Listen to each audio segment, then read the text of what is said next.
우리가 오전 예배에 이어서 오후 예배에도 부활의 신앙 우리가 메시지로 함께 나누길 원하는데요.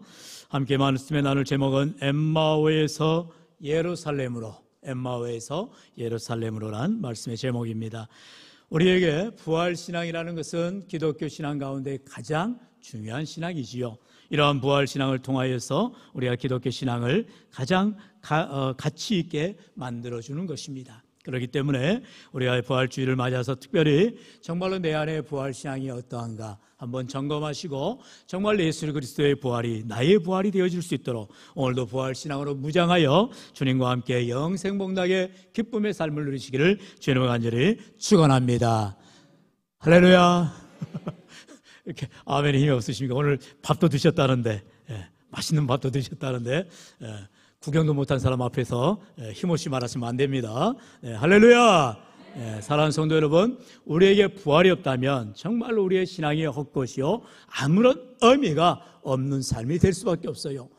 예수를 믿지 않고 세상에서 마음껏 즐기고, 오늘도 복된 주일, 물론 이제 주중에 비가 와서 벚꽃은 다 떨어졌겠습니다만 얼마나 봄날 좋은 날씨입니까? 다 산으로 놀러 가기 쉽고 또 세상의 유혹이 얼마나 많아요. 볼 것도 많고 하고 싶은 일이 얼마나 많습니까? 죄송하지만 어젯밤에 손흥민이가 100골을 넣었다는데 지금 영상도 못 보고 있고, 설교나 끝나야 주일 저녁이나 돼야 한번 저도 열심히 돌아가면서 죄송하지만 한 10대번은 볼 것 같아요. 대리만족을 그렇게 합니다. 여러분, 그러나 우리는 주일이기 때문에 다 셧다운, 문을 닫고 세상 거는 다 뒤로 하고 오직 말씀 앞에 기도하며 예배하며 주님 앞에 나오는 줄로 믿습니다. 여러분, 그게 신앙생활이에요. 지금 예수를 믿으면서도 교회에 와 있으면서도 딴 생각하고 있으면 그건 가짜 신앙인입니다. 여러분, 저 솔직히 여러분들을 제가 보면 한 반은 그러지 않으실까 싶어지는데 죄송하지만 다 마음을 새롭게 하시길 바랍니다. 왜냐하면 하나님께서 가까워 오고 계세요. 정말 우리의 삶에 언제 죽음이 닥칠지 우리는 아무도 모르는 것입니다. 정말로 아침에도 우리 박찬호님 기도하셨지만 우리 고 박미자 집사님 지난 주일날 우리 예배 드렸잖아요. 그런데 주중에 언제 돌아가신지를 모르는 그런 상황 가운데 정말 안타까운 죽음을 맞이했다는 비보를 들었어요. 지금 장례식을 어디서 치르는지도 모르고 우리가 문상을 가고자 해도 갈 수가 없는 상황입니다. 여러분, 그러나 저는 확신합니다. 지난주일 마지막 예배를 드리셨지만 부정한 종이 위해서 기도하면서 참으로 하나님 우리 귀한 박미자 집사님 붙들어 주시고 영생복락 누리게 하시고 하나님을 소망 삼으며 믿음으로 살게 하여 주옵소서 간절히 기도하였어요. 그리고 집사님이 아멘으로 고백하였습니다. 비록 육신은 썩어져 없어지지만 영생복락 누리는 영원히 천국에 가서 주님 품에 안기시는 우리 귀한 집사님, 또 우리 믿음의 선진들, 우리 신앙의 모든 주위에 많은 우리 형제 자매들이 얼마나 천국에서 지금도 기쁨과 감사함을 누리고 있겠어요. 이 시간 우리가 부활하신 주님이 우리가 눈앞에 볼 수는 없지만 마치 도마처럼 주님의 손자국 보짝을 만져봐야 믿겠다라는 그런 연약한 믿음이 아니라 보지 않고도 믿는 복된 자들이 되어서 오늘도 주님을 찬양하며 주님 앞에 예배하며 영광 돌 때에 우리 하나님께서 우리와 함께 해주시는 은혜가 넘쳐날 줄로 믿습니다. 오늘 엠마오로 가는 제자들이 있어요. 엠마오로 가는 제자들은 왜 엠마오로 갑니까? 그들은 예수님이 십자가에 죽어졌다 해서 그들의 소망을 잃어버리고 절망과 낙담 가운데서 자신들의 고향으로 돌아가는 길이었어요. 그런데 그 가는 길에서 예수님을 만나게 됩니다. 그리고 놀라운 변화를 통하여서 그들이 다시금 사명을 가지고 예루살렘으로 올라가는 인생길이 달라지더라는 것입니다. 오늘 우리가 인생길에 정처 없이 나아가는 인생이 아니라 참으로 영원한 천국을 향하여서 소망 가운데 믿음으로 살아갈 때 하나님이 함께 해주시는 은혜, 붙들어 주시는 은혜가 함께 할 줄로 믿습니다. 여러분, 예수님께서 이와 같이 사망 권세를 이기시고 다시 사셨다 했기 때문에 예수 부활은 곧 나의 부활이 될 것을 믿으며 나아가는 부활 신앙을 분명하게 확인해야 한다는 것입니다. 부활하신 예수님께서 지금 엠마오로 내려가는 이 제자들을 만나실 때에 그들과 동행함에도 불구하고 그들은 여전히 예수님이 누군지도 옆에 계신 분이 예수님인조차도 알지 못하더라는 거예요. 오늘 16절은 그렇게 말하지요. 그들의 눈이 가려져서 그인 줄 알아보지 못하거늘 말씀하고 있어요. 그들의 눈이 가리워졌다는 것입니다. 지금 옆에 예수님이 동행함에도 불구하고 그들의 영적인 눈이 가리워져서 세상에 관심을 갖고 세상에 빠져있는 사람이 되어서 주님을 알아보지도 못하고 주님과 동행하는지도 알지 못하더라는 거예요. 이처럼 우리가 인생길 가운데에서 세상을 살아가면서 인생의 눈이 막혀서 차원의 영적인 눈이 가리워져서 부활하신 주님을 만나지도 믿지도 고백하지도 않는 이 세상의 사람들이 얼마나 많냐는 거예요. 하지만 저와 여러분의 이 시간 우리가 영적인 눈이 떠지고 또한 부활하신 주님을 만날 뿐만 아니라 말씀을 통하여서 깨달아지고 성경의 그 예언대로 이루신 우리 주님의 부활을 믿으며 나아갈 때 예수 부활 나의 부활이 되어지고 예수 생명 나의 생명이 되어지고 예수 소망 나의 소망이 되어지는 믿음의 삶이 되시기를 주의 이름으로 간절히 축원합니다. 문제는 무엇이에요? 이제 엠마오로 가는 두 제자들처럼 예수님의 부활했다는 것을 전혀 알지도 깨닫지도 믿지도 않는 사람들은 영적인 눈이 어두워져서 인생길 가운데 살아가고 있다는 것입니다. 결국 그들은 어떤 삶입니까? 17절 상반절에 두 사람이 슬픈 빛을 띠고 머물러 서더라 말씀하는 거예요. 예수님이 옆에 계심에도 불구하고 그들의 영적인 눈이 어두워져서 예수님을 바라보지 못하니 결국 그들은 슬픈 빛을 띠고 머물더라라는 것입니다. 주님이 함께해야, 주님의 빛이 내 안에 들어와야 내가 빛나는 삶으로, 기쁨의 삶으로 나아가는 것이지, 내가 돈이 있다고, 건강하다고, 자녀들이 잘 된다고, 성공한다고, 행복하다고 우리의 삶이 기쁨과 감사가 넘치느냐? 아니라는 거예요. 여러분, 영원한 빛, 바로 생명의 주님이 우리와 함께할 때만이 참된 기쁨과 감사가 넘쳐난 줄로 믿습니다. 그렇기 때문에 바울은 늘 그가 감옥에 있으면서도 그가 감사할 수 있는 것, 그가 기뻐할 수 있는 것, 그것은 주님과 함께하기 때문이라 고백하는 것입니다. 우리가 항상 기뻐하는 것, 어떻게 기뻐할 수 있어요? 주님 안에 있을 때에 항상 기뻐할 수가 있다는 것입니다. 비록 내 삶에 고난이 오고 어려움이 오고 문제가 닥친다 할지라도 변함없이 나와 함께 하시는 주님을 바라보면 내 영적인 눈이 떠져서 주님을 바라보게 되고 감사와 찬양이 넘쳐나게 될 줄로 믿습니다. 근데 문제는 무엇이에요? 이처럼 엠마오 마을로 돌아가는 이 제자들처럼 예수님이 죽었다, 이제는 예수님이 부활하지 않으신다, 예수님은 안 계신다, 그런 낙담과 절망 때문에 결국 고난 가운데에, 어려움 가운데를 내몰려주는 인생들이 있다라는 것입니다. 하지만 오늘 이 시간 부활하신 주님께서 절망과 좌절과 낙담 가운데 나아가는 엠마오 마을로 가는 두 제자에게 주님이 찾아가시더라는 거예요. 오늘도 주님은 우리에게 찾아오시는 것입니다. 여러분, 혹시라도 기도하다 그렇게 기도하는 분 있어요? 조심스러운 기도입니다. 예수님, 아픈 분에게 찾아가셔서 위로해 주시고 싸매 주시고 여러분, 우리가 예수님을 부리는 사람이 아니에요. 말 조심하셔야 돼요. 예수님 우리에게 찾아오시는 주님이세요. 내가 예수님을 와라가라 할 수 있는 상황이 아닌 것입니다. 올해는 그저 내가 절망 가운데 있을 때에 주님이 어느덧 내 곁에 다가오셔서 내 모든 사정을 아시는 주님께서 우리를 위로하여 주시고 은혜 주시고 복나려 주시는 줄로 믿습니다. 문제는 뭐예요? 내가 깨달아야 하는 것입니다. 내가 믿음의 눈을 떠야 되는 것입니다. 내가 성령의 충만함으로 변화될 때에 내 곁에 여전히 계시는 주님을 만나보게 될 줄로 믿습니다. 여러분들이 많이 들어서 알지만 여러분, 바닷가에 그 발자국 예화를 알아들어서 알고 계시잖아요. 어느 날 그가 인생을 되돌아보니까 자기의 삶의 뒤안길에 발자국이, 네 발자국이 있다는 거죠. 당연하죠. 내가 예수님과 함께 동행하니 이 두 발자국은 네 발자국이고 나머지 두 발자국은 예수님 발자국이다, 그렇게 봤다는 거예요. 그런데 그 네 발자국의 발자국이 계속 가다가 어느 시점에서 그만 두 발자국만 남더라는 거예요. 아니, 예수님, 왜 내가 가장 힘들 때, 가장 어려울 때, 내가 제일 아플 때, 내가 실패했을 때, 좌절했을 때, 그때 발자국이 두 개밖에 없습니까? 따지더라는 거예요. 그런데 알고 보니까 뭐예요? 눈 좀 크게 떠봐라. 우리 주님 말씀하지는 않았겠지만 그 발자국을 자세히 보니까 내 발자국이 아니고 예수님 발자국이 있다는 거죠. 왜요? 그렇게 힘들어 쓰러져 넘어져 있을 때 우리 주님께서 함께 손잡고 가시다가 이제 쓰러져 엎어져 있는 나를 들쳐매시고 안으시고 걸어가시더라는 거죠. 오늘도 저 여러분 인생길 가운데에 내가 힘들고 지쳐 쓰러질 때 주님 어신에 어디 계시나요? 주님이 살아계신다면 내게 이렇게 할 수 있나요? 여러분, 그런 말 하지 마세요. 그것은 하나님 앞에 불평불만이요, 하나님을 향하여 원망의 목소리밖에 되지 않는다는 거예요. 우리의 모든 사정을 누구보다 아시는 하나님께서 오늘도 내게 필요한 것들로, 가장 좋은 것들로 반드시 내게 복 주시는 참으로 좋으신 하나님인 줄로 믿습니다. 문제는 뭐예요? 내 영적인 눈이 떠져야 한다는 것입니다. 지금도 엠마오 마을로 가는 두 제자, 정말로 절망과 좌절과 낙담 가운데 있는 자를 예수님께서 누구보다도 잘 아시고 먼저 가셔서 그들과 동행하시더라는 거예요.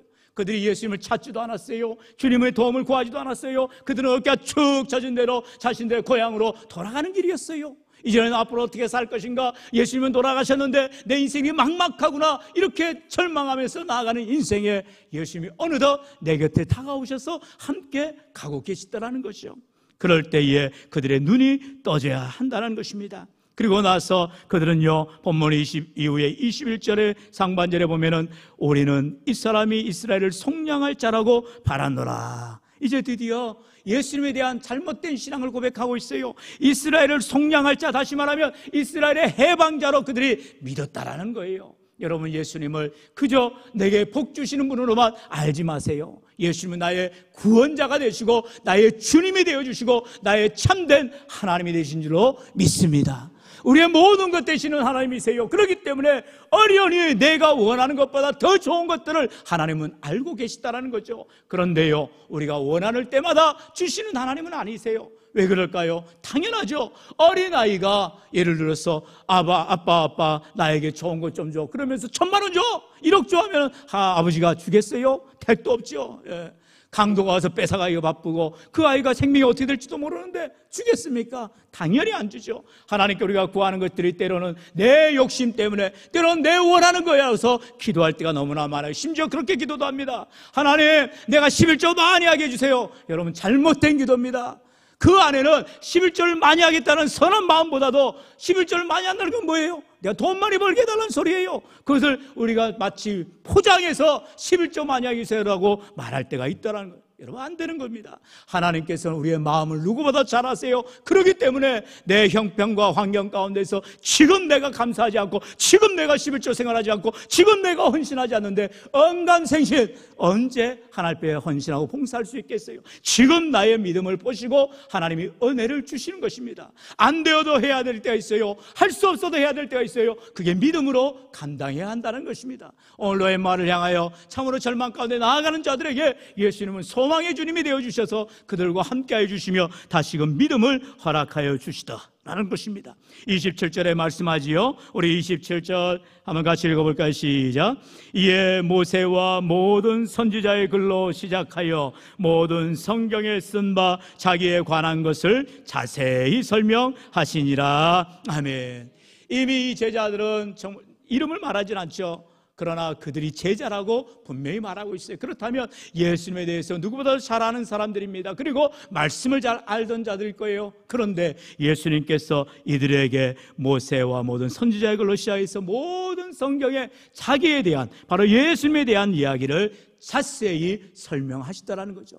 우리가 하나님을 알아도 제대로 알아야 되죠. 우리가 말씀을 깨달아도 바르게 깨달아야 한다는 것입니다. 오늘 우리가 신앙생활 할 때에 내 중심으로 내가 원하는 대로 신앙생활하는 것이 아니라 하나님이 원하시는, 하나님이 기뻐하시는 믿음의 삶을 살아가야 한다는 거예요. 엎드리라면 엎드려야 됩니다. 순종하라면 순종해야 돼요. 믿음으로 나아가라면 나아가야 되는 것입니다. 하나님, 아직 제가 때가 아닌가 본데요. 안 될 소리죠. 하나님은 언제나 우리보다 잘하시기에 우리에게 순종을 원하시더라는 것입니다. 내 모든 환경과 여건이 어떠하든 간에 지금 주님의 음성이 들려진다면, 지금 주님의 감동이 있다면 믿음으로 순종하는 것, 그것이 참된 믿음의 모습이다라는 것이요. 그래서 예수님께서 바로 이러한 제자들에게 예수님이 누구신가를, 바로 메시아이신 주님, 바로 우리의 구원자 되신 주님이란 사실을 분명하게 깨닫게 해주시며 부활의 주님을 보여주셨어요. 그러자 제자들에게 어떤 일이 일어납니까? 그동안에는요, 오늘 본문에 나온 것처럼 이들은 엠마오로 내려가던, 자신들의 고향으로 돌아가던, 자신들의 삶을 살아가던 인생에서 이제 31절로부터 말씀을 보면요, 이제는 그들이 터닝 포인트가 됩니다. 주님께로 돌이키는 거예요. 사명자로 나아갑니다. 바로 31절 상반절에 그들의 눈이 밝아져 그인 줄 알아보더니, 할렐루야. 한번 말씀 따라갈까요? 그들의 눈이 밝아져. 여러분, 아까는요 엠마오로 갈 때에 그들의 눈이 어두워져서 예수님을 알아보지 못했다 했어요. 내 목적을 향하여 나아갈 때, 내가 원하는 대로 살아갈 때 우리는 주님으로부터 멀어질 수밖에 없고 우리의 눈이, 영적인 눈이 어두워지더라는 것입니다. 그러나 주님의 말씀을 깨달아 알게 되고 주님 앞에 믿음으로 나아갈 때 그들의 눈이 밝아지듯이 우리가 하나님의 뜻 가운데 믿음으로 살고자 할 때 우리의 영적인 눈이 밝아지는 놀라운 은혜가 있게 되는 줄로 믿습니다. 여러분, 그럴 뿐만 아니라 이제 이렇게 깨달아 알게 되는 말씀을 들음으로 그들의 눈이 밝아지더라는 거죠. 왜요? 예수님이 바로 빛이시기 때문에 그렇죠. 바로 예수님은 진리의 말씀이십니다. 그리고 말씀을 깨달아 알도록 은혜를 주시다라는 거죠. 우리 요한복음 1장 1절은 그렇게 말씀합니다. 우리 1절 같이 읽어보죠. 시작. 태초에 말씀이 계시니라. 이 말씀이 하나님과 함께 계셨으니 이 말씀은 곧 하나님이시니라. 아멘.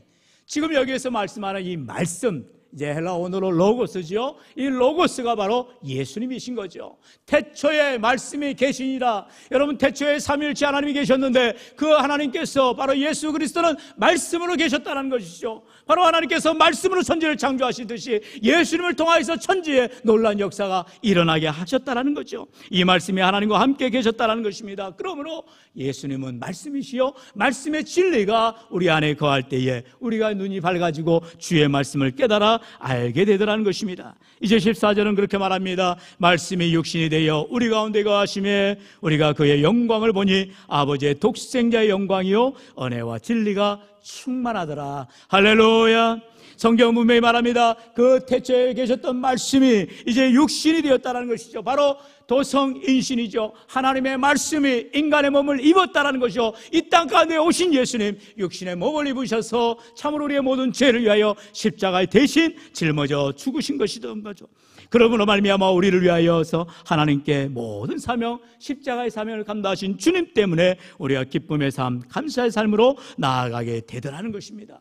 이제 엠마오로 가던 제자들이 예수님을 바라보게 됩니다. 영적인 눈이 떠져서 부활하신 예수님을 바라보며 만남으로 인해서 그들에게 놀라운 변화가 일어나게 됩니다. 바로 30절로 31절의 말씀 다시 한번 같이 읽어봅시다. 시작. 그들과 함께 음식 잡수실 때에 떡을 가지사 축사하시고 떼어 그들에게 주시니 그들의 눈이 밝아져 그인 줄 알아보더니 예수는 그들에게 보이지 아니하시는지라. 아멘. 이제 비로소 그들의 눈이 밝아졌을 때에 희한하게도 예수님이 그들의 눈에서 보이지 않더라는 거죠. 왜요? 이제는 주님이 보이지 않아도 그들은 예수님을 봤기 때문에 주님을 따라서 믿음으로 사명을 감당하는 인생들이 되어지다는 거죠. 여러분, 우리가 참으로 예수님의 제자들이 정말로 모두가 예수님의 사람들이 되어져서 이제 사도행전에 나오는 모든 수많은 제자들의 삶의 모습들을 보세요. 정말로 주를 위하여서 십자가를 거꾸로 지기도 하고 심지어 순교의 자리에까지 나아가기도 합니다. 더 많은요, 우리가 이제 초대교회의 그런 설에 의하면 인도까지 가서 그가 정말로 끓는 그런 가마솥에서 이제 살 다 뺏겨지고 하면서 죽었더라, 순교했더라 말하는 전승의 이야기도 있습니다. 물론 성경에 나오지 않으니까 우리가 확인할 길은 없지만 이렇게 많은 제자들이 주님을 위하여서 생명 바쳐 헌신하며 희생하며 순교자로 살아가는 삶. 왜요? 바로 예수님을 만났기 때문에, 부활하신 예수님을 봤기 때문에 이제는 나도 죽어도 주님처럼 나도 부활하리라, 나도 영생복락 누리리라 확신하기 때문에 이 땅에서 내가 사는 날 동안 내 육신의 삶은 아무것도 아니라는 것을 그들이 깨달아 알았다는 것입니다. 오늘 이처럼 우리의 삶이 주님을 만나서 이제 엠마오로 가던 제자들이 돌이켜 예루살렘으로 올라가듯이 우리의 인생길이 세상으로 나아가던 그런 삶에서 돌이켜 주님의 길로, 주님이 기뻐하시는 믿음의 삶으로, 십자가의 길로, 고난의 길로, 하나님의 영광의 길로 나아가야 할 줄로 믿습니다. 사랑하는 성도 여러분, 오늘도 주님 앞에 나와 예배하는 것, 하나님 앞에 기뻐하는 것, 감사하는 것, 주님 앞에 영광 돌리는 것, 이것이 바로 엠마오로 가던 제자들이 예루살렘으로 돌이키듯이 오늘도 우리 인생길 가운데에 세상을 향하던 사람들이 다 주께로 돌이켜 나올 때 하나님이 기뻐하시는 은혜가 있게 되는 줄로 믿습니다. 우리 마지막으로 33절, 34절 말씀 같이 읽어보죠. 시작. 곧 그때로 일어나 예루살렘에 돌아가 보니 11 제자 및 그들과 함께한 자들이 모여있어 말하기를 주께서 과연 살아나시고 시몬에게 보이셨다 하는지라. 아멘. 이 엠마오로 가던 두 제자들이 이제 예수를 만나고 돌이켜서 예루살렘에 와보니까 이미 한 사람 가론 제자는 죽었고요, 11 제자들과 그리고 다른 제자들이 다 함께 모여 있어서 그들이 말하더라는 거예요. 예수님이 정말 과연 살아나셨다. 그리고 베드로에게도 보였고 우리에게도 보였고 너희에게도 보였더라. 우리 주님 제자들이 말하더라는 거죠. 오늘 우리 인생 가운데에 참으로 예수님이 부활하셨다는 사실을 바로 증거하고 있는 이 말씀대로 우리가 믿고 예수 부활, 나의 부활이 됨을 온전히 의지하며 소망하며 오늘도 우리가 주님 앞에 믿음으로 살아갈 때에 언제 내 생명 다할지 모르고 언제 주님 오실지 알지 못하지만 늘 부활하신 주님을 만나리라, 내가 영생 복나 누리리라 믿음으로 사명 감당하여 하나님께 영광 돌리시는 저 여러분 다 될 수 있기를 주의 이름으로 간절히 축원합니다. 축원합니다.